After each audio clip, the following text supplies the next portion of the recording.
سرداریاں بچانے کے لیے رسول اللہ کی غداری کرتے ہو، شرم نہیں آتی؟ اور کام شکوہ ہے مجھے ان لوگوں سے جو مولوی تو کہہ دیتے ہیں تو سیاست نہ کر، اور کسی سیاستدان کو منع نہیں کرتے کہ جب تجھے سورت فاتحہ بھی نہیں آتی تو تجھے کس نے اجازت دی ہے اتنی بڑی بات؟ اور میں نے پچھلے سے پچھلے جمعے بھی کہا تھا، پھر کہتا ہوں اور آن دی ریکارڈ کہتا ہوں، مرزائی کل بھی کافر تھے، آج بھی کافر، اور قیامت تک، اور جو ان کے کفر میں شک کرے وہ بھی، اور پکا بے ایمان ہے، کافر ہے، وہ وزیر قانون ہو یا صوبائی ہو یا وفاقی ہو، من شک فی کفر ہی فقط کفر، جو مرزائی کے کفر میں شک کرے وہ بھی کافر ہے۔ ہمارے رسول آخری رسول ہے، ہم کسی کو یہ اجازت نہیں دیں گے کہ وہ ختم نبوت میں رکھڑا ڈالنے کی کوشش کرے، ہم کسی کو یہ اجازت ہے۔ اور تم نے قوم کو لوٹا، لوٹتے رہو، اب ایمان پہ ڈاکے تو نہ ڈالو، تمہیں دولت لوٹ کے پیٹ نہیں بھرا، اب ایمان لوٹنا شروع کر لیا، تمہارا فیکٹریاں لوٹ کر، قومی خزانہ لوٹ کر پیٹ نہیں بھرا، بھائی مانو اب دین بیچ کر اپنی حکومتیں پکی کرو گے۔ اور وہ لوگ بھی تیار ہو جائیں جو ان بھائی مانوں کو منتخب کرتے ہیں، ان سے بھی سوال کرے گا ختم نبوت کا موضوع قیامت کے دن، کہ تم بتاؤ ان کو سپورٹ کرتے تھے جو رسول اللہ صلی اللہ علیہ وسلم کے بعد بھی کسی نبی کو نبی ماننا درست جانتے تھے؟ شرم آنی چاہیے، خیال ہونا چاہیے۔ اور میں نے کہا کہ ہمارا دل نہیں چاہتا، آپ یقین کریں، ہمیں شوق ہے جلوس نکالنے کا، تمہارے خلاف باتیں کرنے کا۔ تم نے روز تھرمامیٹر نکالا ہوتا ہے، چیک کرتے ہو کہ ایمان کتنا ہے کتنا نہیں ہے۔ یہ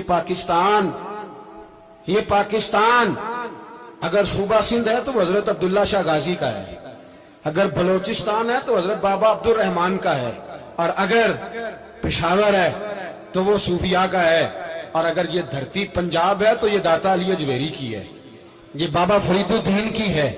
اس میں کسی غدار کو قبضہ کرنے کی اجازت بالکل نہیں ملے گی، اور ہم وہ لوگ بھی نہیں جو چپ کر کے اندر سوتے رہیں، قوم جو کرتی ہے کرتی رہے، ہمیں پرواہ نہیں، نہ ایسی کوئی بات نہیں۔ کوئی بندہ نہ سمجھے کہ انہیں ہوش نہیں، انہیں پتہ نہیں، ہمیں سارا کچھ ہی آتا ہے۔ پھر اگر کل کو کوئی ممتاز قادری پیدا ہو گیا تو شکوہ نہ کرنا، کل کو کوئی پھر سے عامر چیمہ نکل آیا تو شکایت نہ کرنا، یاد رکھنا۔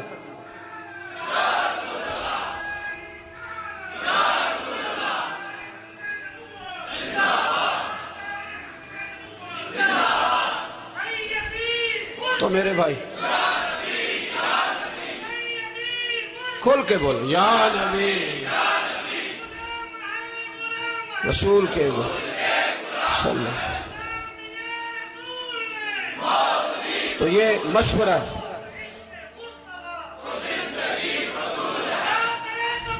جزاک اللہ، تو یہ تمہیں مشورہ ہے۔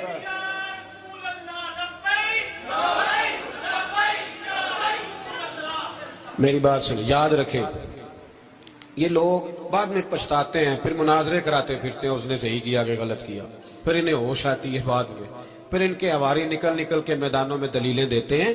اس لیے ہمارا مشورہ ہے انہیں کہ یہ اپنی حد میں رہیں، اور جو کام تمہارے ذمہ، میں نے کہا نا تم نے بڑا لوٹا، یہ قوم روز تمہیں موقع دیتی ہے لوٹنے کا، یہ موقع دیتی ہے، تو تم نے دولت لوٹ کے پیٹ نہیں بھرے، اب ایمان لوٹنے کے چکر میں آ گئے ہو۔ یاد رکھو، مسلمان گناہگار ہیں، غدار نہیں ہیں۔ تمہیں دولت لوٹنے کا تو شاید موقع مل گیا ہے، پر ایمان لوٹنے کا موقع نہیں ملے گا، تو اس لیے اس کو لگام دو۔ اور ویسے بھی کتا جو پالتو ہوتا ہے نا، اس کو گھر کے اندر سنگلی سے باندھ کے رکھنا چاہیے۔ یہ تمہارے بوٹ چاٹتے ہیں، بھونکتے ہیں تمہارے حق میں، وزارتیں لیتے ہیں، ہم نے تو کوئی وزارت نہیں لی تم سے، اور نہ ہمیں شوق ہے، اس لیے کہ ممبری کیا کرنی ہے جس کو ممبر رسول عطا کر دیا جائے، اس نے کیا کرنی ہے یہ ممبریاں، اس کو پکا پکا ممبر رسول دے دیا جائے، تو اس لیے اس سے باہر آؤ۔ میں نے کہا بڑے بڑے نمرود، فرعون، قارون دفن ہے، تمہارا بھی نام تک نہیں ہوگا، بالکل نام نہیں ہوگا۔ اس لیے ہمارا مشورہ، اور آپ لوگ بھی آئیں نا یہ اگلے سال، تو ان کو کھڑا کر کے پوچھ لینا، اسلامی جمہوریہ پاکستان کا تم نے MPM نے بننا ہے، پہلا کلمہ ہی صحیح سنا دو، چلو خدا کا واسطہ یہی بتا دو کہ تمہیں نماز بھی ڈھب سے آتی ہے کہ نہیں، اور آپ کی موج ہے، آپ بٹھا لیتے ہیں سر پہ، کیا کریں، سمجھانے والے مفت گناہگار ہو گئے اور بہکانے والے سب تمہارے یار ہو گئے۔ اس لیے یہ چھیڑتے ہیں جان بوجھ کے، اور پھر جب کوئی ممتاز قادری علیہ رحمہ پیدا ہوتے ہیں پھر انہیں دشواری ہوتی ہے، پھر ان کا جینا مشکل ہو جاتا ہے، یہ موقع دیتے ہیں، پتہ نہیں کس کے ایجنڈے پہ عمل کر رہے ہیں۔ میرا سوال یہ ہے، میں نے پچھلے جمعے پھر میرا سوال ہے کہ میں پوچھتا ہوں اس آدمی کو ضرورت کیا ہے ختم نبوت پر بات کرنے؟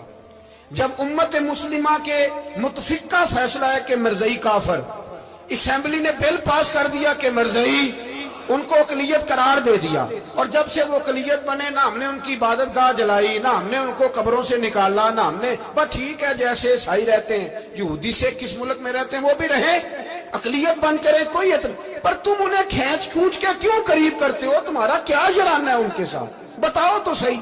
ان لوگوں سے ان کو چاہیے اپنے منہ میں لگام ڈالیں، اور اگر نہیں ڈالیں گے پھر انشاءاللہ ڈالی جائے گی، اور بڑی تگڑی ڈلے گی، اور پھر ایسی ڈلے گی۔ سلمان تاثیر جب مرا تھا نا تو 5-5 لاکھ روپیہ مولویوں کو آفر کی جنازہ پڑھاؤ، 5-5 لاکھ روپیہ چھوٹے چھوٹے مولویوں کو۔ اور داتا صاحب کی مسجد کے خطیب بھی صوبائی جو تھے وہ خطیب تھے، ملازم تھے، انہوں نے کہا کہ ایمان نہیں، مشورہ دیتا ہوں حکومت کو اور وزیر قانون کو مشورہ دیتا ہوں کہ نہ فرعون کی حکومت ساری زندگی رہی، نہ نمرود رہا، نہ جاج بن یوسف رہا، نہ یزید رہا، اور یار